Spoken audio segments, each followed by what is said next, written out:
Praise to the lord. ఈరోజు దేవుడు మనకిచ్చినటువంటి వాగ్దానం ఏంటంటే యోహాను సువార్త 20వ అధ్యాయము 29వ వచనం. నీవు నన్ను చూచి నమ్మితివి, చూడక నమ్మువారు ధన్యులని అతనితో చెప్పెను. ఆమెన్. మనము దేవుణ్ణి ఎప్పుడు నమ్ముతామంటే మన జీవితంలో ఏదైనా ఒక కార్యము జరిగినప్పుడు మనం నమ్ముతాం.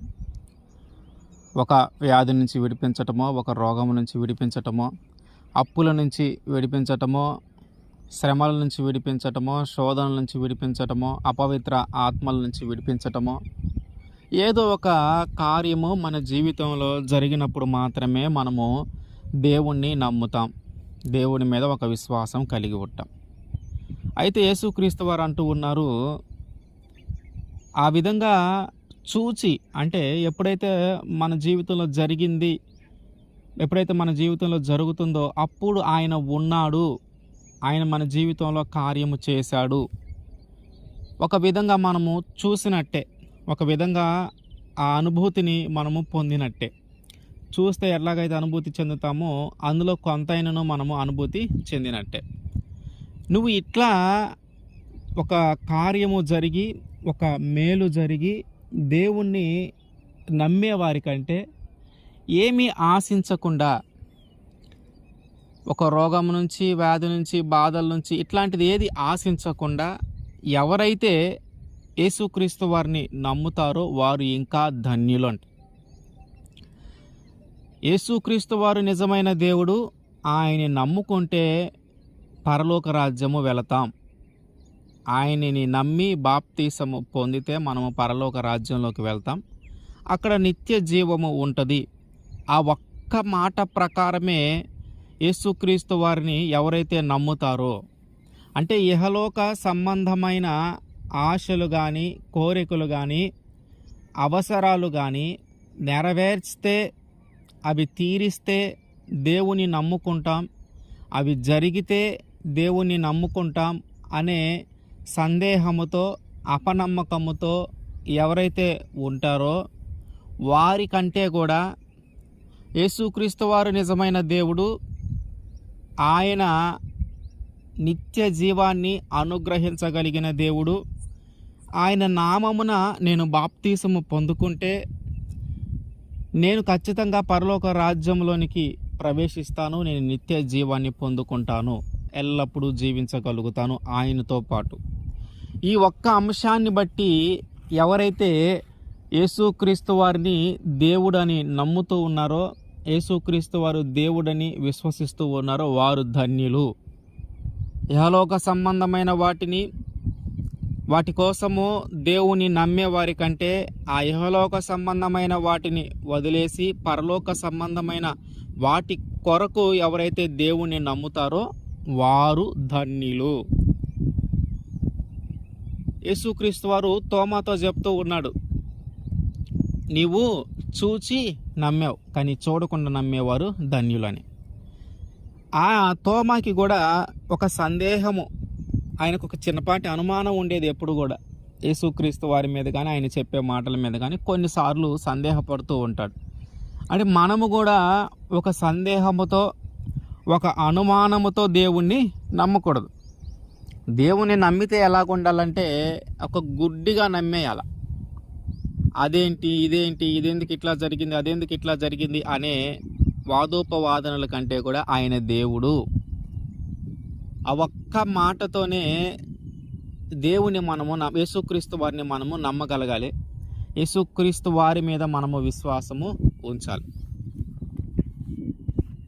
ఒకసారి యేసుక్రీస్తు వారు మాట్లాడుతున్నటువంటి సమయంలో ఈ తోమాకి కొంచెం సందేహించే స్వభావం ఉంది కనుక లాజరు చనిపోయిన తర్వాత యేసుక్రీస్తు వారి దగ్గరికి సమాచారం వస్తుంది, అయ్యా మరి లాజరు చనిపోయాడు అని. అప్పుడు యేసుక్రీస్తు వారు అంటున్నారు, మనము లాజరు దగ్గరికి